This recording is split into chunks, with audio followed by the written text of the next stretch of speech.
Daxili İşlər Nazirliyi Kibercinayətkarlıqla Mübarizə Baş İdarəsi, bank və bank olmayan kredit təşkilatlarının adından istifadə edilərək törədilən kiberdələduzluq cinayətlərinə qarşı növbəti əməliyyat keçirib. Az24 xəbər verir ki, əməliyyat nəticəsində qeyd olunan qanunsuz əməllərdə şübhəli bilinən daha 2 nəfər, 24 yaşlı Cavid Ağayev və 20 yaşlı Elşən Ağayev saxlanılıblar. Araşdırmalar zamanı müəyyən edilib ki, onlar sosial şəbəkələrdə bank və bank olmayan kredit təşkilatlarının rəsmi səhifələrinə oxşar saxta səhifələr yaradıb, ödənişli reklamlar vasitəsilə müştəriləri cəlb ediblər.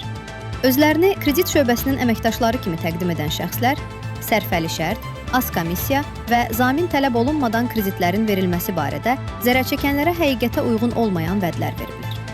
Vətəndaşlar kredit almaq məqsədi ilə saxta səhifələrin həqiqi olduğuna inanaraq bank kartlarının məlumatlarını, o cümlədən kartın bitmə tarixini həmin şəxslərə göndəriblər.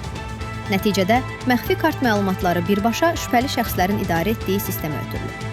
Şəbəkə üzvləri əldə etdikləri vəsaitləri müxtəlif bank hesablarına və elektron pul kisələrinə köçürdükdən sonra nağdlaşdırıblar. Saxlanılan şəxslər ilkin ifadələrində bu üsulla yüzlərlə vətəndaşın kart məlumatlarını ələ keçirərək onların pul vəsaitlərini oğurladıqlarını bildiriblər.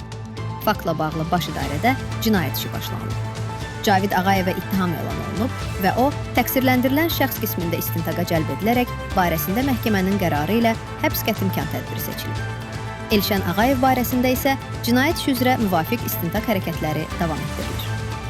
Bir daha vətəndaşların diqqətinə çatdırırıq ki, yalnız Mərkəzi Bank tərəfindən lisenziya verilmiş maliyyə qurumlarına etibar etsinlər. Şübhəli kredit elanları ilə qarşılaşan zaman isə dərhal polis orqanlarına müraciət etmək tövsiyə olunur.